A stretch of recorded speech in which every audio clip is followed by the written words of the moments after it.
اور پھر اس سوال کی جانب جس کو بہت بار پوچھا جاتا ہے اور بہت لوگ اس بارے میں مختلف اندازے لگاتے ہیں. ہمیں اندازے نہیں لگانے چاہیے بلکہ درست معلومات یہ ہے کہ خانہ کعبہ کے اندر موجود جو برتن ہیں، جو سونے اور چاندی کے برتن آپ کو لٹکتے ہوئے دکھائی دیتے ہیں، وہ بادشاہوں نے خانہ کعبہ کے اندر رکھوائے تھے تاکہ اس کی خوبصورتی میں اضافہ کیا جا سکے. آپ جانتے ہیں کہ سلطنتوں کے دور میں برتن ہر محل کے اندر رکھے جاتے تھے. تزئین و آرائش کے لیے ان کو وہاں پر رکھا جاتا تھا، تو اس لیے جن بادشاہوں نے ان برتنوں کو خانہ کعبہ کے اندر رکھا، اس کے بعد کے بادشاہوں نے مناسب نہیں سمجھا کہ ان برتنوں کو وہاں سے نکالا جائے، اور اس لیے وہ برتن آج بھی خانہ کعبہ کے اندر موجود ہیں. دوستو، ایک اور بات بہت اہم یہ ہے کہ خانہ کعبہ کی تعداد 2 ہے، 1 نہیں. خانہ کعبہ کے بالکل اوپر جنت میں بھی ایک اور خانہ کعبہ ہے جس کو بیت المعمور کہتے ہیں. اس کا اشارہ قرآن پاک میں بھی موجود ہے اور نبی کریم صلی اللہ علیہ وآلہ وسلم نے بھی اس بات کی نشاندہی کی ہے.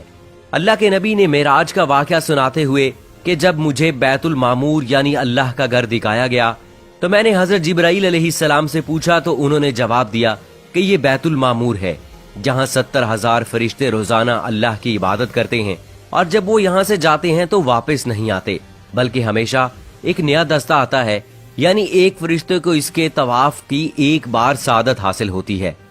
دوستو، اسی طرح کہ آپ نے اس بات پر غور کیا ہے کہ حجر اسود چاندی کے سانچے میں گھرا رہتا ہے. کچھ لوگوں کا خیال ہے کہ حجر اسود کو حجاج بن یوسف کے ہاتھوں مارے گئے پتھر لگنے کی وجہ سے ٹوٹ گیا تھا جب اس نے حضرت عبداللہ بن زبیر رضی اللہ تعالی عنہ پر لشکر کشی کی تھی. کچھ ذرائع کے مطابق حجر اسود بحرین سے تعلق رکھنے والے اسحالی گروپ کے ہاتھوں ٹوٹ گیا تھا. ان لوگوں کا یہ خیال تھا کہ حج مبارک ایک توہین پرستی کا عمل ہے، اور اپنی بات کو ثابت کرنے کے لیے ان لوگوں نے 10,000 حجاج کو مار کر ان کی باقیات کو آب زمزم کے کنویں میں پھینک دیا تھا. یہ غیر انسانی عمل کافی نہیں ہے. یہ شیطان حجر اسود کو عرب کے مشرق میں لے گئے اور پھر عراق کے شہر کوفہ لے گئے جہاں اس کے عوض تاوان وصول کیا. جب ان کو مجبور کیا گیا تو ان لوگوں نے اسے خلیفہ عباسد کو واپس کر دیا، لیکن جب اس کو واپس کیا گیا تو یہ ٹکڑوں میں تھا، اور اس کو یکجان کرنے کا صرف ایک طریقہ سمجھ میں آیا کہ اس کو چاندی کے سانچے میں رکھا جائے. کچھ تاریخ دانوں کے مطابق اس مقدس پتھر کے کچھ حصے آج بھی گم ہیں. اس سب کے ساتھ ساتھ آپ کو یہ بھی معلوم ہونا چاہیے کہ خانہ کعبہ مکعب نما یعنی کیوب شکل کا نہیں تھا. خانہ کعبہ دراصل مستطیل شکل کا ہے. خانہ کعبہ کبھی بھی مکعب کی شکل میں نہیں تھا. اس کے اصل زاویے کے مطابق ایک یہ کہ آدھا گول حصہ ہے جس کو حجر اسماعیل کہا جاتا ہے. نبی کریم صلی اللہ علیہ وآلہ وسلم کو نبوت ملنے سے پہلے جب خانہ کعبہ کی دوبارہ تعمیر ہوئی تب قریش نے اس کی بات کی حامی بھری تھی کہ وہ حلال کمائی سے ہی اس کی تعمیر مکمل کریں گے. اس کا مطلب یہ ہے کہ جوئے، لوٹ مار، جسم فروشی اور سود جیسے حرام کاموں سے کمائے ہوئے پیسوں سے خانہ کعبہ کی تعمیر نہیں کی جائے گی.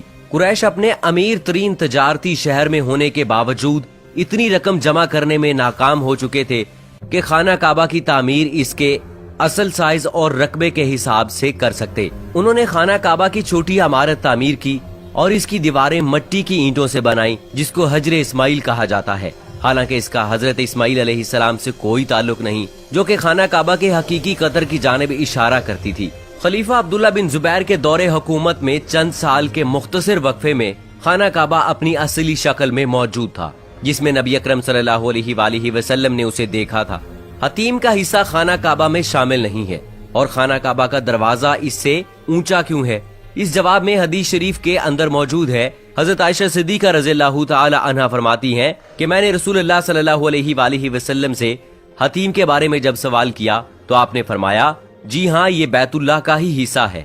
حضرت عائشہ بیان کرتی ہیں کہ میں نے پوچھا پھر اسے بیت اللہ میں شامل کیوں نہیں کیا گیا؟ تو نبی کریم صلی اللہ علیہ وآلہ وسلم نے جواب دیا کہ تیری قوم کے پاس خرچے کے لیے رقم کم پڑ گئی تھی. میں نے دریافت کیا کہ بیت اللہ کا دروازہ اونچا کیوں ہے؟